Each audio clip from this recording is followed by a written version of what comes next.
Chcela by som sa vyjadriť k ďalšej téme, ktorú mám veľa na mysli, už dlhé roky, myslím, že odkedy som začala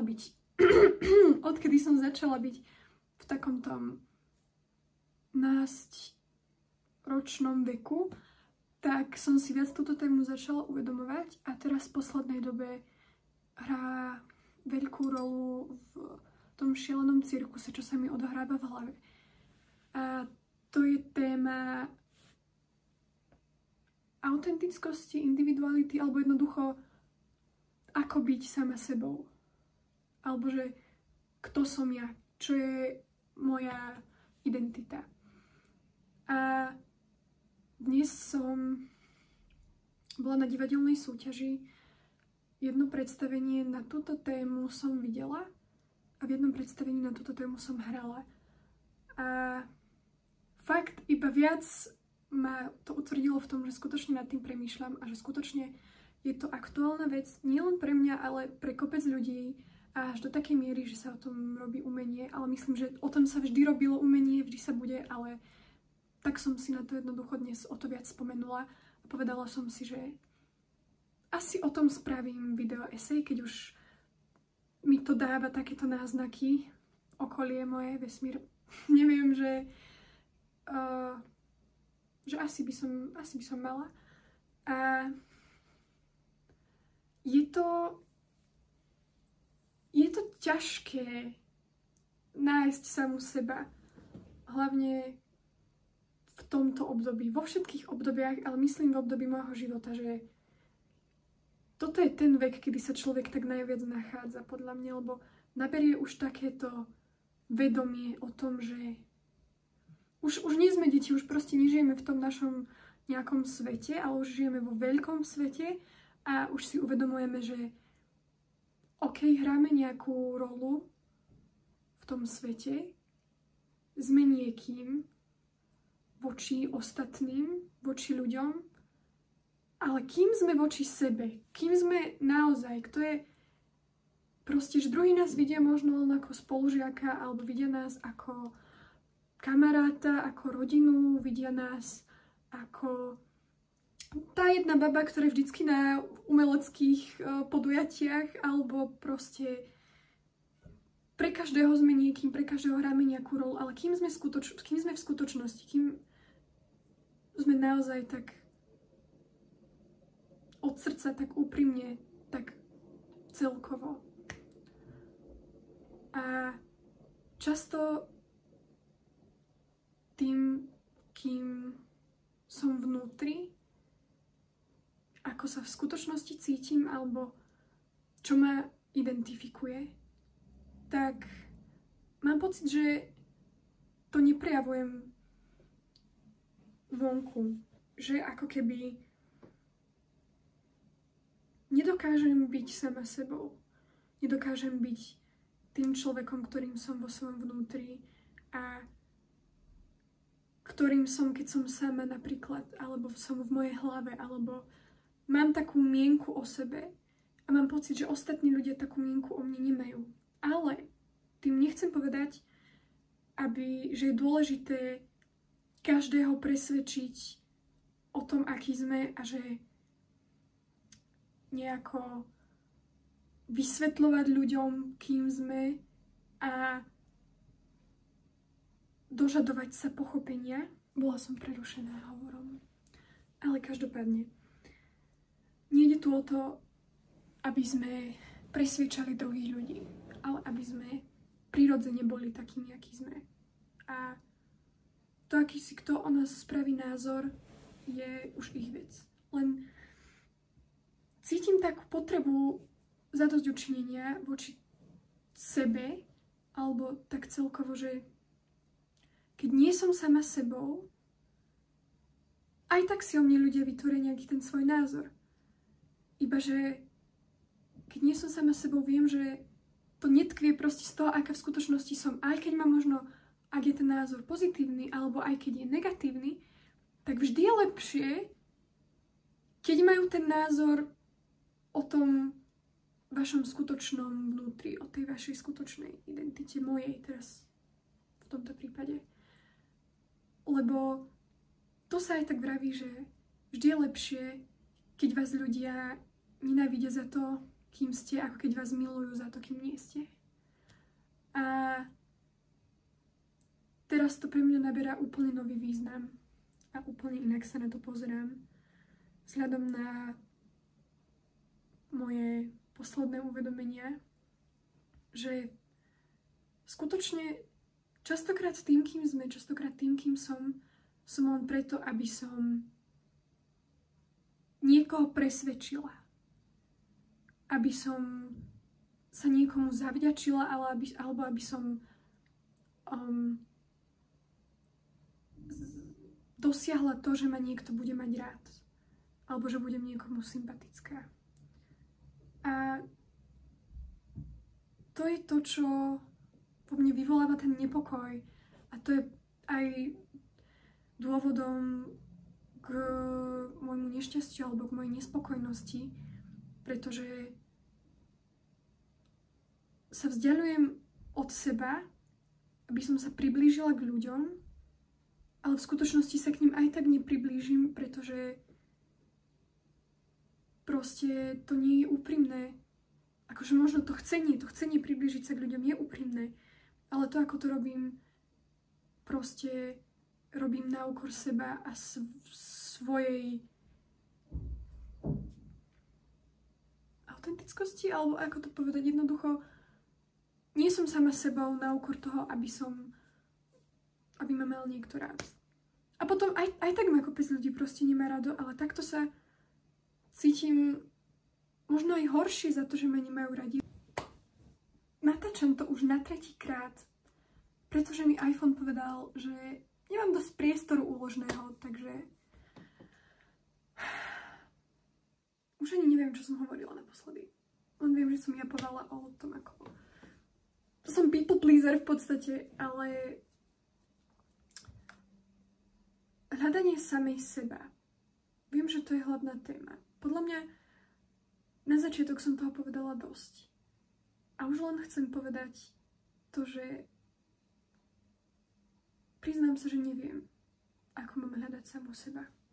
Skutočne neviem, pretože nemala som na to ako keby ešte čas. Od 13 rokov som v podstate konštantne s niekým vo vzťahu. No, bola som. A podľa mňa tie časti seba, ktoré som neobjavila, alebo som si v nich nebola istá, som nahradzala tým človekom alebo nejakými časťami toho človeka. A samozrejme je prirodzené brať si z druhých ľudí nejaké veci a to tiež skladá našu identitu a to, kým sme, to, akými ľuďmi sme obklopení, to, akými vecami sme obklopení, to, čo máme radi. Proste to všetky tieto veci tvoria nás a našu identitu. Ale nie je dobré sa nechať pohltiť tými vecami a nie je dobré si z jedného konkrétneho človeka brať všetko a dostávať si tie nedokončené časti, doplňať tie chýbajúce kúsky pucle, puzzle, skladačky. Pretože to zastavuje alebo nepomáha to tomu osobnému rozvoju. A podľa mňa akorát tento vek je taký, kedy človek sa má osobne rozvíjať. A nehovorím, že proste nemôžeme byť teraz, proste nikto nemôže byť teraz vo vzťahu, lebo láska je krásna a proste tento vek je vraj, neviem, neprežila som si tie ďalšie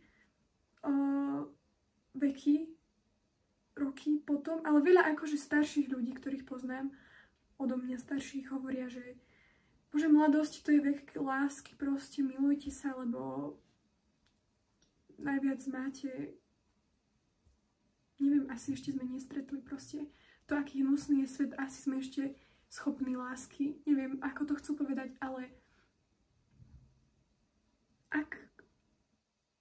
ja som sa vždycky brala za silnú osobnosť a podľa mňa aj ľudia okolo mňa.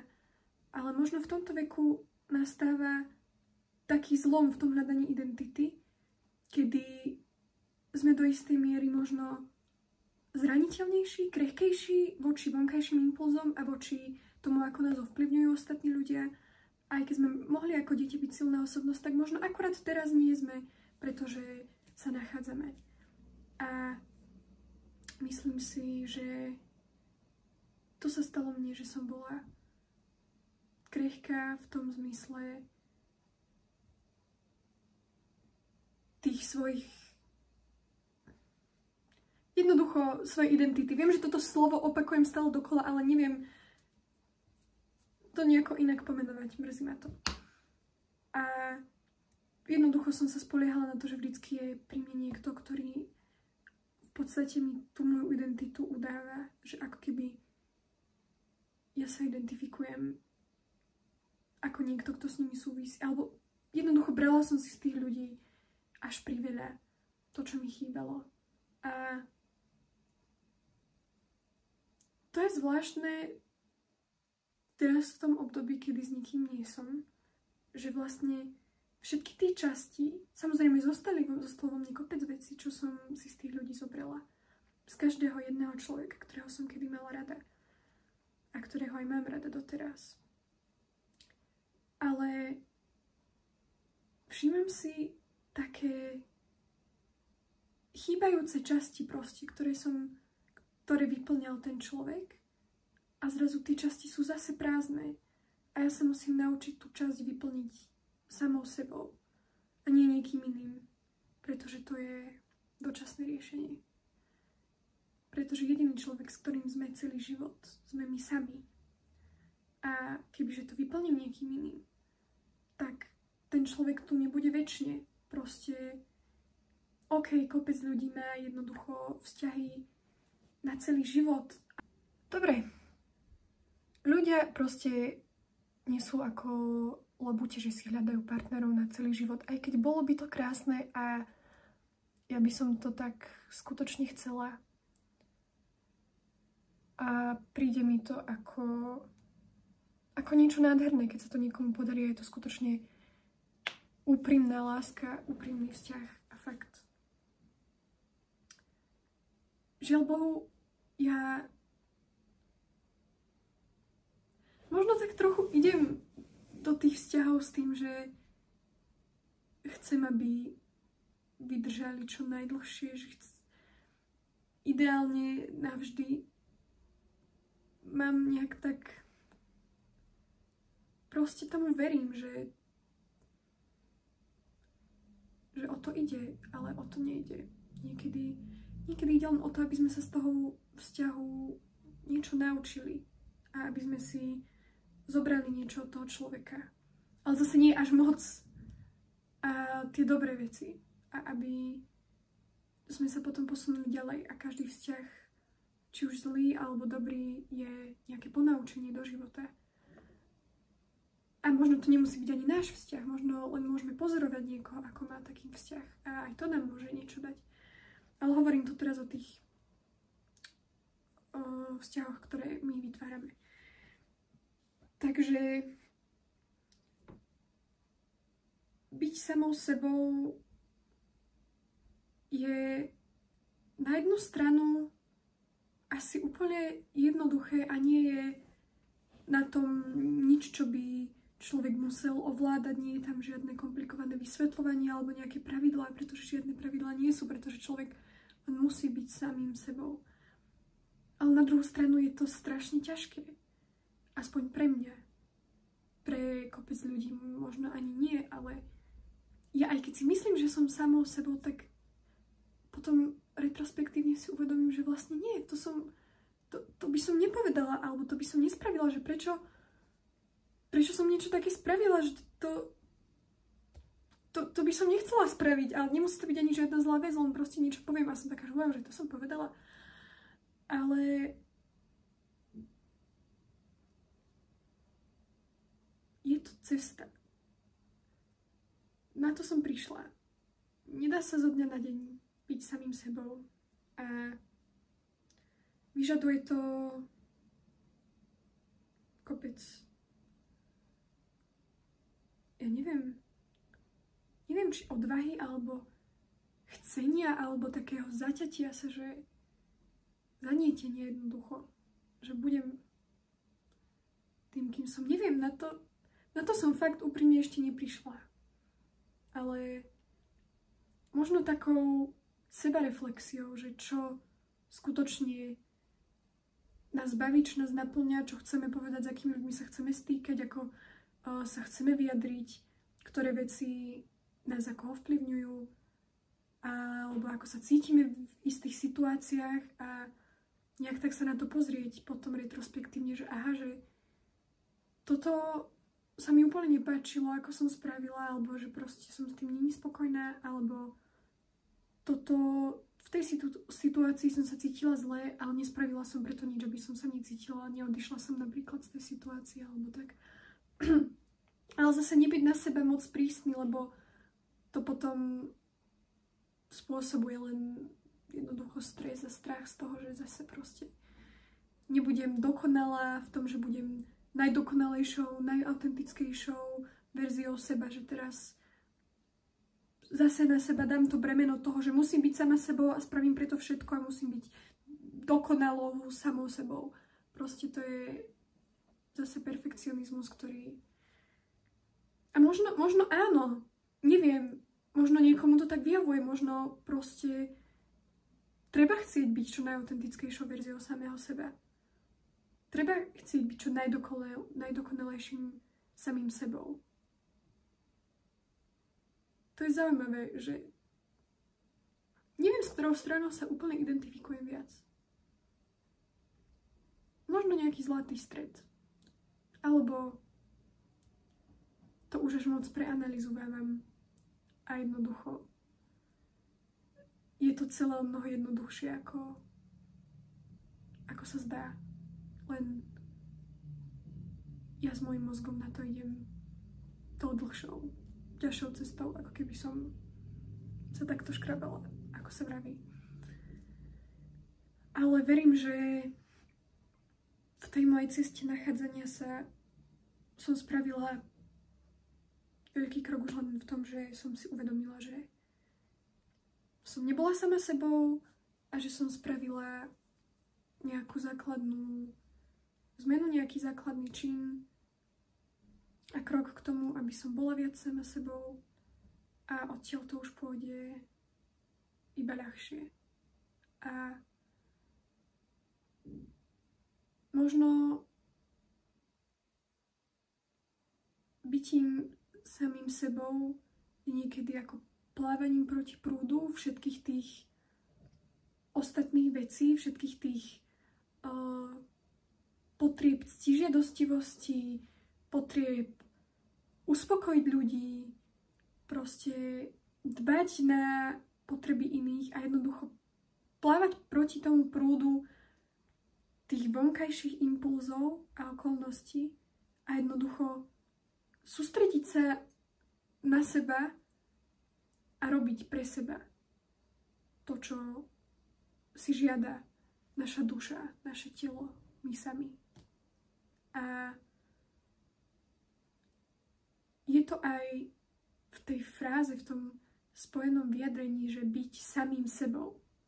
Byť samým, ako že nás identifikuje len to, kým sme my.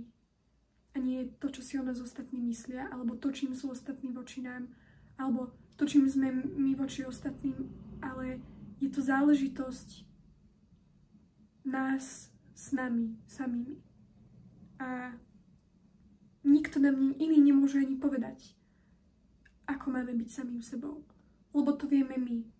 Možno nevedome, možno niekde v podvedomí, ale je to naša vec. A